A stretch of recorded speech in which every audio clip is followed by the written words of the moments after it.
Waterfalls into the hills. It's like, holy crap. I'll never forget that because I was like literally laughing and then it like burning sensation like catches in my throat and I'm like, no, Mona, like you're on camera, like Natalie's filming you, like swallow it. I'm Mona Minkara, blind traveler, and you're watching Planes, Trains, and Canes. Mona on a train platform. For this episode of Europe, I traveled to Norway, a country that champions universal design and inclusivity. Mona tests out the tactile indicators on the train platform, a diagram indicating train cars and their intended passengers. This has like a little diagram of each car in the train and little icons above each, like one is handicapped, one is stroller. The train arrives, they board, and Natalie finds a coffee-making robot. What? There's a coffee machine! Really? There's a coffee machine. Hello everyone, so I'm riding the public transportation train in Norway, and this is happening. Apparently there's a coffee machine, a place to buy vegetable soup, and you can make yourself a cup of tea. Mona gets too close to the camera. Stay tuned for more adventures. Mona with a cup of tea. As soon as we arrived, we were already capturing the awesome views of Norway, according to Natalie. Wow, and a stream and another train coming in. Whoa. Right, cresting over the green hills. Oh. And I was full of excitement to learn more about the city. Mona arrives in Oslo. Wow, it's a beautiful day for a hop-on-hop-off bus. Mona on a hop-on hop-off bus inserting her earphones. It turns out Norway is the first country to ban any product that was built using deforestation. On top of it, the Norway airport is the first ever airport to offer biofuel to all airlines. Historical buildings and modern architecture. Mona struts on a bridge. Okay, go. Everybody go. Oh, okay. They really seem to have thought about accessibility and inclusivity. Mona on a public bus. Hey everyone, I just want to bring your attention to here. And this is the entrance, so if you're somebody in a wheelchair, it'll be really easy to come in, and then there's immediately space for you here. I also want to bring the attention to the Braille. So I've noticed this also in Sweden, and I was having a hard time reading it. It's because it's slightly bigger, but this says stop.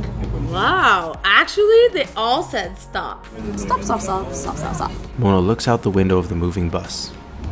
Furious, Natalie. I'm so furious. On a midnight bus ride. We then rode a bus for 7 hours to Flom Valley, and we reached the next day. On a very rainy day, Mona and Natalie take a train. On the road again. On the road again. As we went through the valley, I became more and more curious about how the scenery looked like. It's like, holy crap. Waterfalls into the hills. / mountains. A green valley with a crystal river. Is it blue water, gray water? This is clear so you can see like the rocks underneath.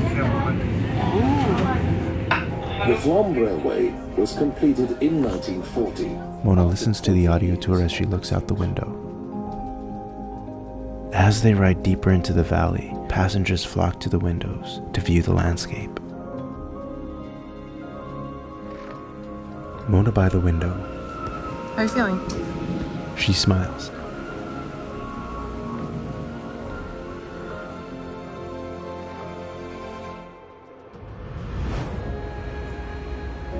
The powerful Guse waterfall.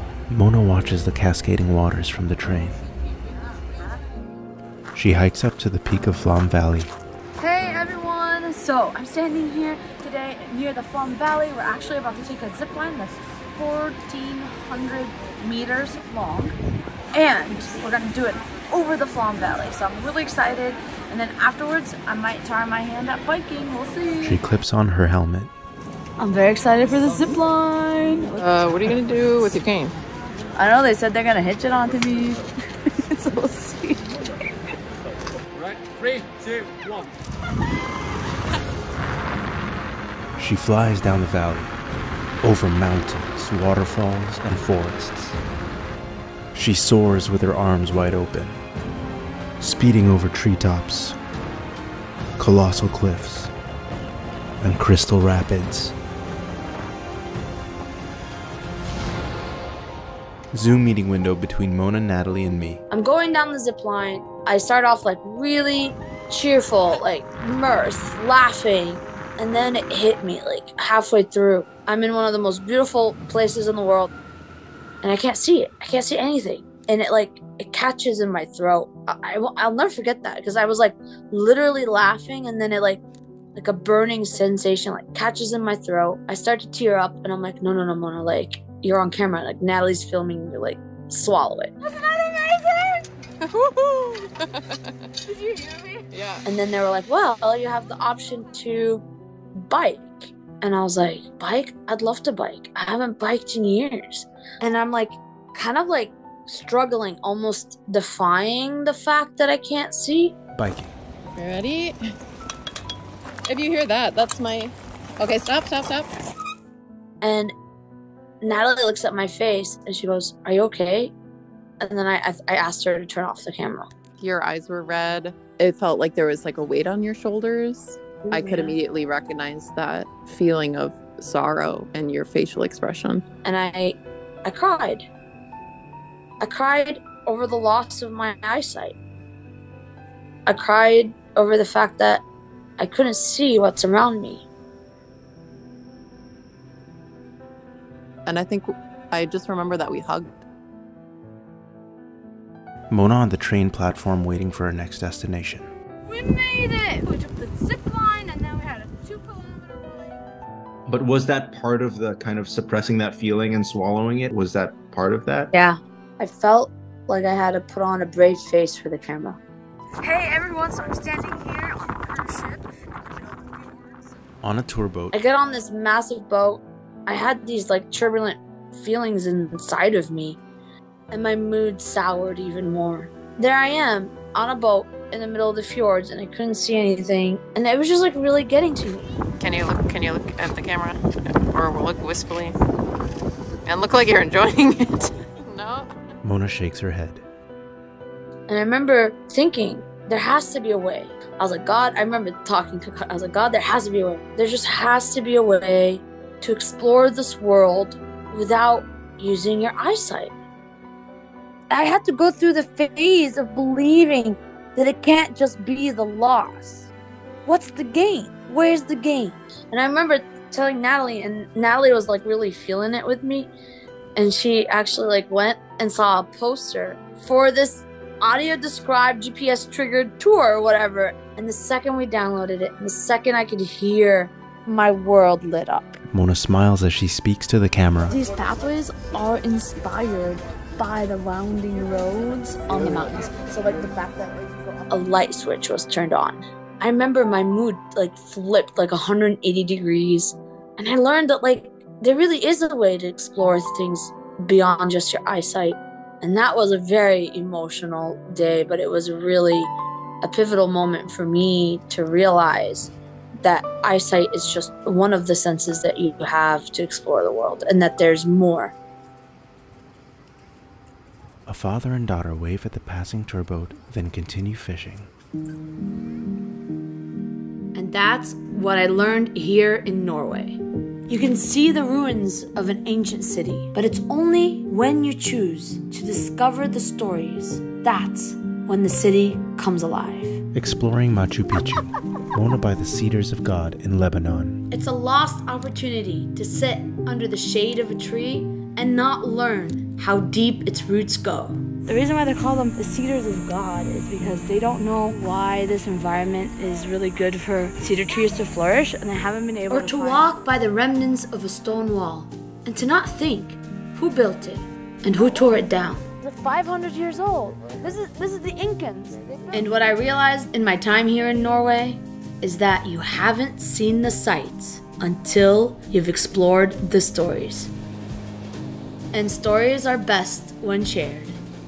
Natalie and Mona's reflection on the train window. Mona ducking out of Natalie's shot. I'm trying to get out of the shot. I'm trying to put you in the shot. Okay, Mona, lift up your legs. The end of the zip line. Mona lifts up her legs and lands safely. Mona Okay, struts go, on a go, bridge. Go. Everybody go. Silent hero. Oh, okay. Stay tuned for more adventures. YOLO. Hey everyone, so I'm standing here. Damn it, Natalie. Taking pictures by the waterfall. A silly picture in Peru. A picture with the sky.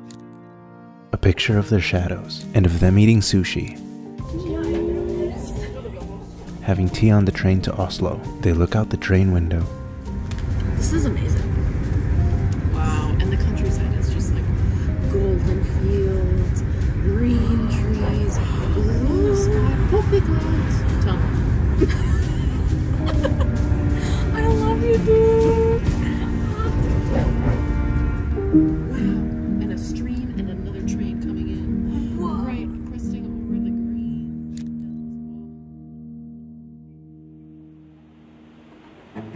Credits: The Planes, Trains and Canes team. Mona Minkara, Natalie Guse, Benjamin Jimenez, Prithvi Rajmacha, Elizabeth Janney. Planes, Trains and Canes is brought to you by the Graham Foundation and in part by the Massachusetts Association for the Blind and Visually Impaired. Please like and subscribe and press the bell for future notifications. Please tell your friends and your enemies and everybody else in between. Thanks.